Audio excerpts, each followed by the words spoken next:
Hi, I'm Linda from English Learning Mind Map. Today, we will learn about solo exploration. Solo exploration. To go it alone and branch out into the world through solo exploration, you must be prepared for both freedom and silence.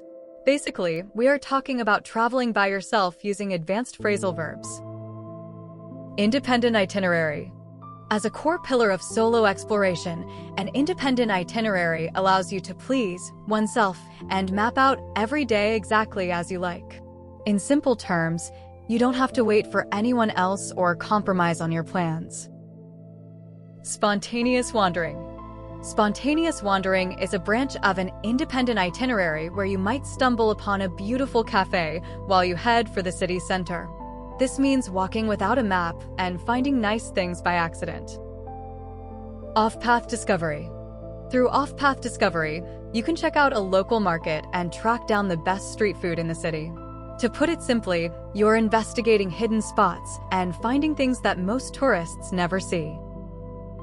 Customized budgeting.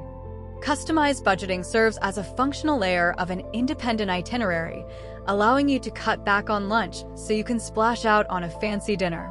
Essentially, you decide when to be cheap and when to spend a lot. Financial autonomy. Within financial autonomy, you learn how to get by on a few euros or choose to shell out for a private tour if you feel like it. In other words, you have total control over your wallet and your spending habits. Self-reliance. Self-reliance is a vital branch of solo exploration used to look after oneself and learn to stand on one's own 2 feet. Simply put, you are proving to yourself that you can handle anything without needing help. Problem solving. Problem solving is a core part of self-reliance where you must figure out a new train route or work through a language barrier. This involves using your brain to solve travel troubles on your own. Navigation mastery.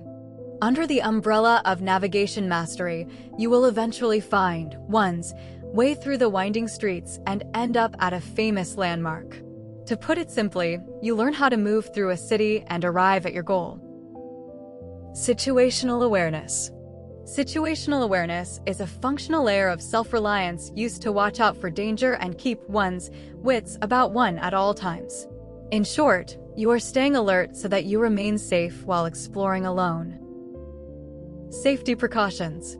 Through safety precautions, you learn to blend in with the locals and remember to lock up your passport in the hostel safe. Effectively, you are acting like a local and keeping your important items very secure. Social connectivity. Social connectivity is a critical requirement for solo exploration to reach out to strangers and strike up a conversation at a bar. Effectively, you are making an effort to meet people so you don't feel lonely. Hostel culture. Hostel culture is a strategy within social connectivity where travelers hang out in the common room and team up for day trips. This involves staying in a social place to make friends with other solo explorers. Shared experiences. By participating in shared experiences, you might tag along with a group of backpackers and hit it off with a new friend from another country. To put it simply, you join others and like them immediately. Local interaction.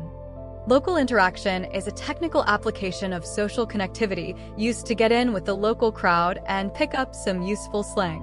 In simple terms, you are talking to the people who live there to understand their culture. Cultural exchange.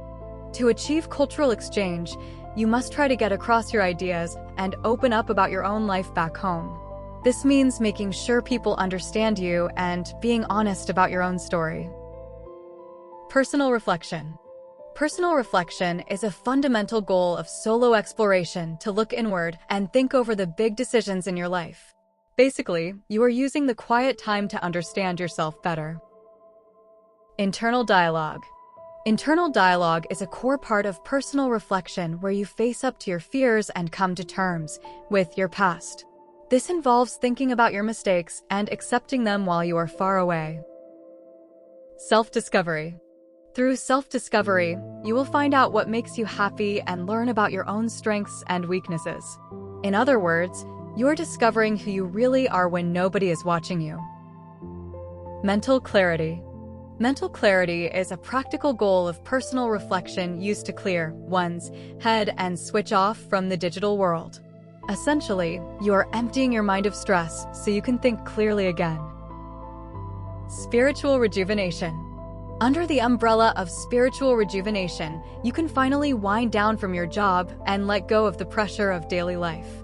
To put it simply, you are relaxing and releasing all the worries you carried with you. Thanks for watching. Please like and subscribe for more English lessons.